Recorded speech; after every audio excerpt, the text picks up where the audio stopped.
Hujambo na karibu mtazamaji wa Zone Media. Jina langu naitwa Victor Moshi. Sasa moja taarifa ambayo imetufikia hivi punde ni kwamba Marekani imefanya mashambulio ya moja kwa moja dhidi ya vituo vitatu vikuu vya nyuklia vya Iran usiku wa kuamkia Jumapili, hatua inayotajwa kama ya kihistoria na yenye athari kubwa kwa usalama wa Mashariki ya Kati na duniani kwa ujumla. Kwa mujibu wa taarifa kutoka vyombo vya habari vya kimataifa, mashambulio hayo yalilenga vituo vya Fordow, Natanz na Isfahan ambavyo vinatajwa kuwa miongoni mwa maeneo yaliyojengwa chini ardhi kwa ulinzi mkali dhidi ya mashambulizi.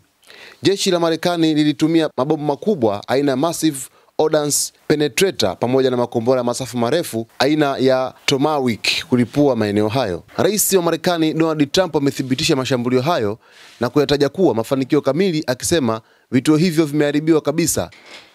Tumevishambulia na kuviharibu kikamilifu. Sasa dunia iko salama zaidi, alisema Trump. Irani kupitia mamlaka yake ya kijeshi imethibitisha tukio hilo, lakini ikasema kuwa hakukuwa na mionzi hatari kutokana na kuwepo kwa nyenzo za nyuklia wakati wa mashambulizi. Irani imetoa onyo kali kwa Marekani, ikitishia kujibu kwa nguvu na kulinda heshima ya taifa hilo. Jumuiya ya kimataifa imetoa wito wa tahadhari, huku Katibu Mkuu wa Umoja wa Mataifa Antonio Guterres akielezea mashambulio hayo kama hatua ya hatari inayoweza kusababisha mgogoro mkubwa zaidi.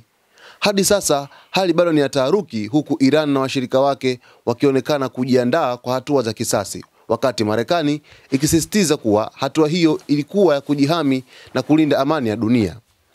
Mtazamaji wa Zone Media, hii ni taarifa ambayo ni kubwa sana baada ya kuwepo kwa tetesi kwamba Marekani itaingia kwenye vita. Sasa rasmi Marekani imeingia kwenye vita na nchi ya Irani baada ya kuweza kushambulia vituo vitatu vya nyuklia, na rais mwenyewe Donald Trump amethibitisha kutokea kwa tukio hilo, na hii aliona wazi kabisa kwamba haina haja ya kumtuma waziri wa mambo ya nje aweze kuthibitisha, bali yeye mwenyewe anaweza akathibitisha kupitia taarifa hii. Sasa hii ni taarifa kubwa sana na inaweza kuzua hofu kubwa sana Mashariki ya Kati, lakini vile vile kwa dunia kwa ujumla. Kwa taarifa zaidi mtazamaji, basi jiunge nasi Zone Media ili uweze kufahamu undani wa taarifa hii hapo baadaye. Jina langu naitwa Victor Moshi. Asante kwa kuichagua Zone Media.